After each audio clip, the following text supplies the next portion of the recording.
Alhamdulillahirabbil alamin. Terima kasih pemirsa TV Tabalong yang budiman, kembali lagi dalam acara Majelis Fikih, wadahnya belajar hukum agama. Kita akan melanjutkan perbincangan pada Ustadz Nasrullah yang akan membahas tema seputar hadas pada hari ini ya. Tadi kan sudah Ustadz bahas apa saja yang diharamkan atau dilarang bagi orang yang berhadas kecil. Selanjutnya apa aja nih Ustadz yang diharamkan atau dilarang bagi orang yang sedang berhadas besar, Ustadz? Iya.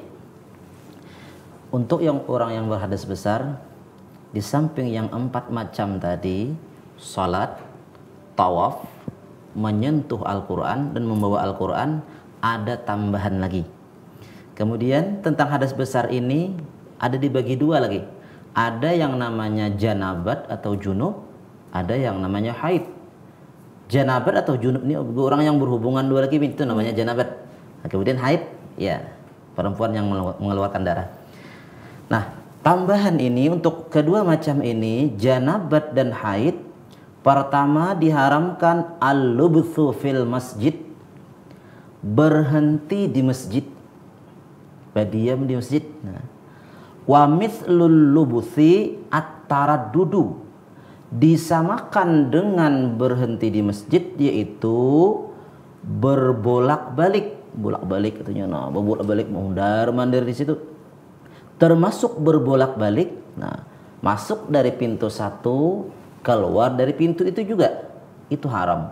Nah, jadi supaya boleh masuk dari pintu ini, keluar dari pintu yang lain. Jadi kalau berbolak-balik tadi, mondar-mandir, dihukumkan sama dengan berhenti di masjid. Wa yajuzul mururu li junubi, dan boleh melalui bagi orang yang junub. Nah, jadi beda antara junub dengan haid tadi. Kalau orang junub boleh. Wa kadzalika lil haidi idza lam takhaf talwitsal masjid.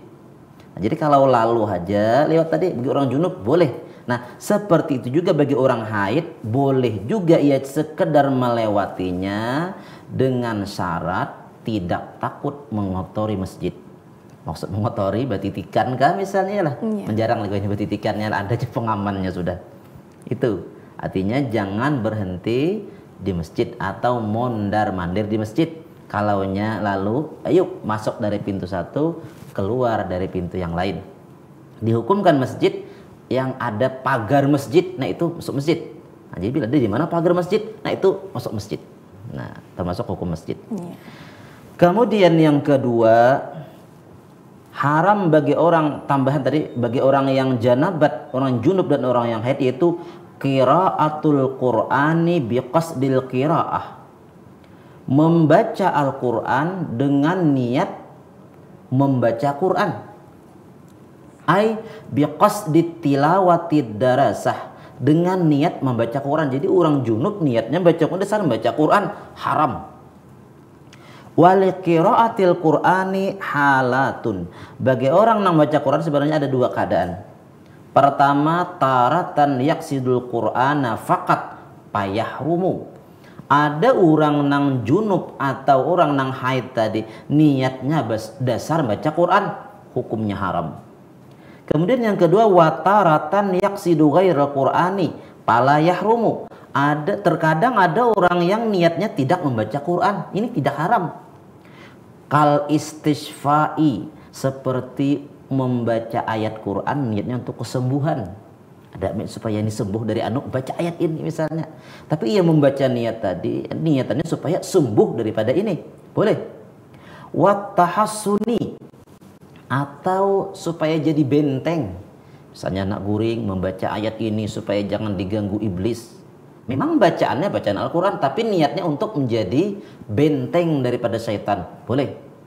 Wat tabarruki, dan niat mengambil berkah dari Al-Quran tadi boleh, asal jangan niatnya membaca Al-Quran. Sering nang kita lihat ketika perempuan misalnya makan kan bismillah, bismillah ini kan dari Al-Quran nih, tapi niatnya nih supaya zikir misalnya kan, supaya ingat Allah ketika makan atau mengambil berkah dari bismillah, boleh.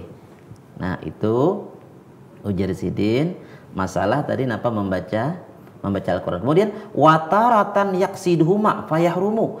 Terkadang ada juga orang yang ketika membaca ayat Al-Quran itu, ujar sidin, yaitu napa niatnya dua. Nah, di samping untuk napa membaca Quran, ditambah sidin juga untuk mengambil berkah atau untuk menjadi pelindung atau mengambil berkah. Ini kalau niatnya kedua-duanya haram. Kemudian wataratan yutliqu fala yahrumu. Terkadang ada orang baca bener aja. Niat Quran kada, niat untuk kada. Nah, kada haram ini. Nah, itu untuk haram yang bersamaan antara janabat dan haid. Nah, kemudian ada lagi yang haram khusus untuk orang haid. Teruskan? Ya, silakan Ustaz. Ya. Nah, jadi untuk orang yang khusus untuk haid ada tambahan lagi. Pertama, as-saumu, puasa. Nah, jadi puasa haram bagi orang haid.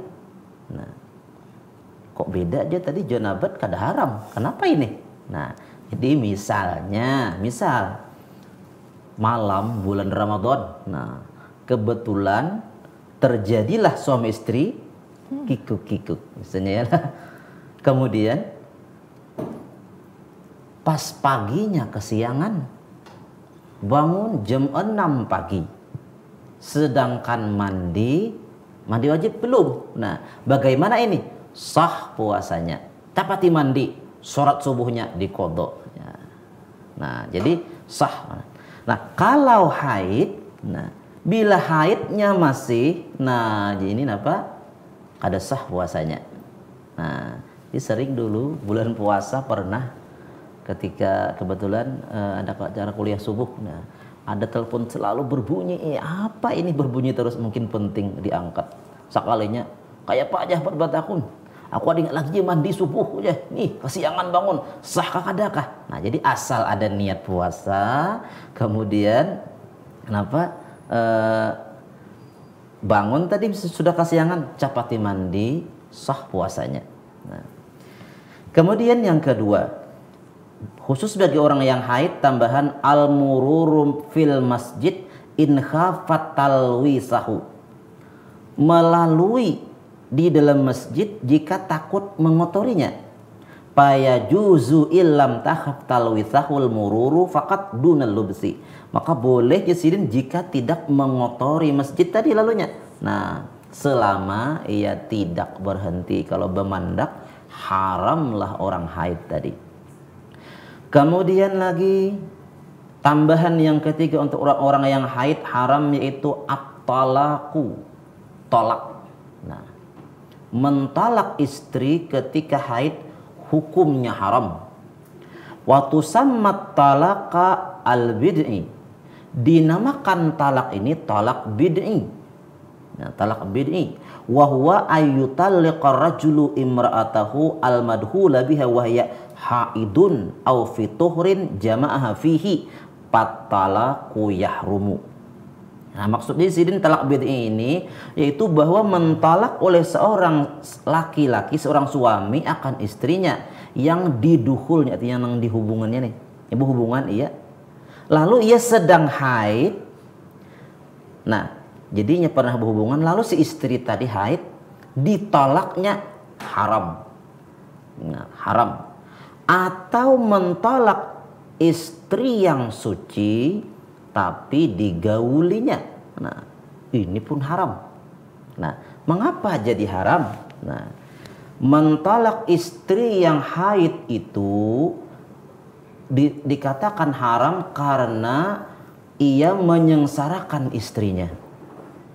Seorang istri yang ditalak sedang haid itu lawas masa iddahnya. Masa iddah itu salah sataquru, 3 kali suci. Nah, 3 kali suci itu, nah dihitung. Misalnya seorang istri ditolak oleh suaminya, ia sedang suci, berarti sudah 1 sucinya. Kemudian ia haid, nah suci, nah 2 sudah sucinya. Kemudian haid, suci, habislah masa iddahnya. Masa iddah itu masa tunggu seorang istri yang ditolak oleh suaminya. Nah, jadi bila sudah habis masa iddah, artinya ya boleh kawin kalain, atau bila lakinya nak memiliki nikah basa, mahar basa. Itu kalau ditolak sedang suci. Dikit aja. Kalau ditolak istri sedang haid, nah lawas masa haidnya coba. Ratan haid belum ada sucinya, sedangkan iddah tadi 3 kali suci. Lah nih haid, lalu suci, lalu haid, lalu suci, lalu haid, lalu suci, hanya habis masa iddahnya. Karena panjang masa iddah seorang istri tadi, makanya kalau mentalak seorang suami kepada istrinya yang sedang haid, haram, tapi sah. Sah kenapa? Karena talaknya sah. Haram karena ia menyengsarakan istrinya. Kemudian tadi disebut juga haram, yaitu mentalak istrinya yang dijimaknya. Jadi misalnya nih haid sampai sudah sekali dulu dia sudah sekali nih ditalakai lagi, ini haram. Kenapa? Musi aja jadi anak ini. Amun hendak mentalak jangan lagi digauli, iyalah kasihan kalau punya beranak. Nah itu jadi kenapa jadi diharamkan talak bid'inya tadi, karena menyengsarakan si istri. Itu yang ketiga, tambahan bagi orang yang haid. Tetapi karena tidak jadi haram kalau mentalak istri ketika haid itu memang keinginan istrinya. Oh, bininya juga nak minta cerai, sedangkan ia haid, nah kada jadi haram karena itu kemauan dari istrinya. Kemudian terakhir, yang haram bagi orang yang haid yaitu al-istimta'u wal mubasyaratu bima baina surrati war rukbati. Bersedap-sedap dan bersentuh-sentuhan antara pusat dan lutut. Nah, bagagawilan ialah bininya haid, haram. Waqtalapat abairul fuqahi fi dzalika, tetapi ada perbedaan pendapat para ulama fikih. Paminhum man abbara bil mubasyarati faqat fa alaihi la yahrumu an-nadhru bi syahwatin wa yahrumul lamsu walau bi ghairi syahwatin. Sebagian para ulama mereka itu ada yang mengiktibarkan tentang bersentuh-sentuhan tadi antara pusat dan lutut, maka atasnya itu tidak haram memandang dengan syahwat dan haram menyentuh walau bighairi syahwatin. Jadi ngaran mubasyarah tadi artinya cuman memandang saja meskipun dengan syahwat kada haram. Yang haram itu menyentuh. Nah, menyentuh antara pusat dan lutut. Nah, haram meskipun tanpa syahwat. Kalau terjadi, iyalah. Nah, ini perlu di hati-hati. Kemudian wa minhum man abbara bil istimta'i fa alaihi yahrumun nadhru bi syahwatin wa la yahrumul lamsu bi ghairi syahwatin. Sebagian ulama ada juga yang mengatakan yaitu dengan beristimta tadi. Istimta itu bersedap-sedap tadi. Maka atasnya haram memandang dengan syahwat dan tidak haram menyentuh dengan tanpa syahwat. Tadi beda pendapat. Cuman kesimpulannya ujar para ulama kayak ini aja kesimpulannya. Pertama, annalladzi yahrumu bil ittifaqi alwat'u wal mubasyaratu bisyahwatin, yaitu haram sepakat para ulama bagi orang yang haid tadi waktu berhubungan dua laki bini, dan mubasyarah itu bersentuh-sentuhan dengan syahwat haram, ittifaq sepakat para ulama.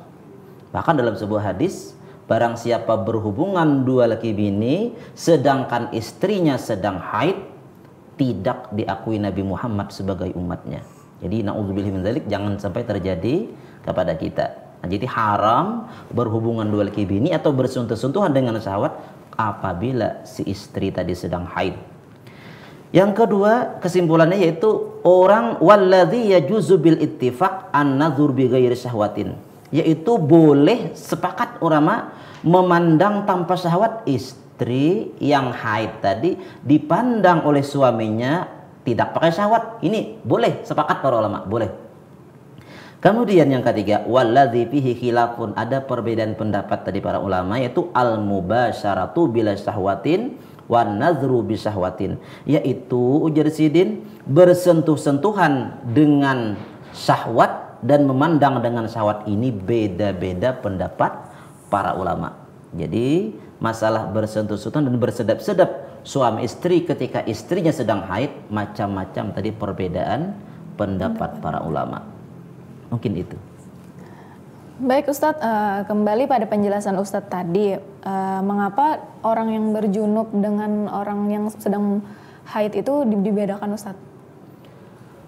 Orang haid itu kan ada darahnya ya lah. Iya. Nah, kemungkinan tadi dibedanya tadi pada masalah Ke masjid. ke masjid. Nah, takut mengotori. Karena haid kalau tapi itu bahari ya. Ini dia lagi mengotori, ada pengamannya sudah. Nah, jadi ada penjelasan itu karena mungkin dahulu pernah ada yang batitikan mungkin. Untuk saat ini boleh tapi syaratnya lewat saja, jangan berhenti atau mondar-mandir atau masuk satu pintu bebulik pulang kan itu jangan. Jadi masuk satu pintu misalnya ada keperluan di masjid, masuklah tapi keluar lewat pintu yang lain, lewat pagar yang lain. Karena halaman masjid masuk hukum masjid. Ya.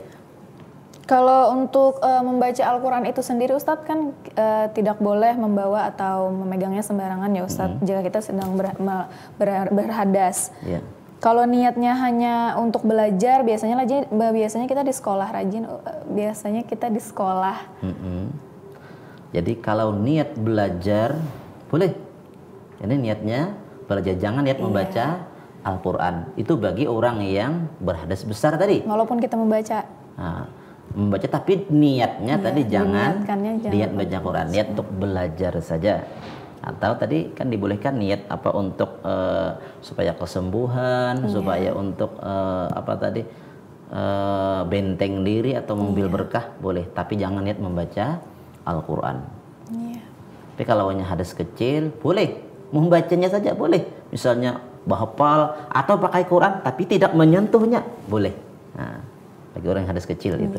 Kalau dalam keadaan haid sendiri Ustadz biasanya kan kita pasti ada yang ingin dibaca apa gitu ya, amalan-amalan Ustadz itu bagaimana Ustadz walaupun kita sedang berhaid? Ya, yang haram itu cuma membaca Al-Quran. Sedangkan zikir, tasbih, istighfar, sholawat boleh. Yang haram itu cuma membaca Al-Quran. Walaupun yang kita baca itu memang dari Al-Quran juga Ustadz. Iya, tapi niatan kita zikir boleh. Kalau untuk orang yang melakukan hubungan suami istri tadi Ustadz, apakah berdosa dia melakukan puasa walaupun tidak mandi wajib? Ya, terima kasih. Nah, jadi misalnya tadi ada dicontohkan misalnya orang berhubungan dua laki istri kebetulan malam hari. Niatannya siangnya mau puasa Ramadan. Nah, kebetulan ia tidak terbangun.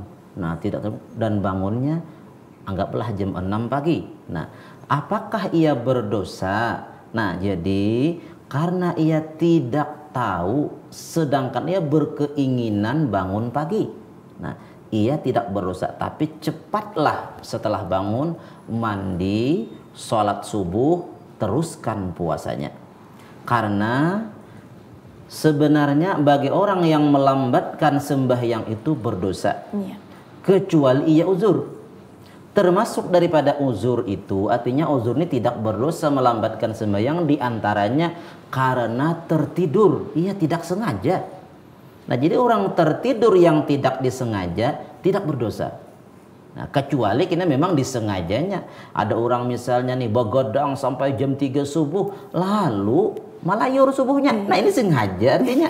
Nah, orang kada sengaja kan biasa jam guring biasa. Biasanya bangun aja jam 5, kebetulan hari itu jam 6.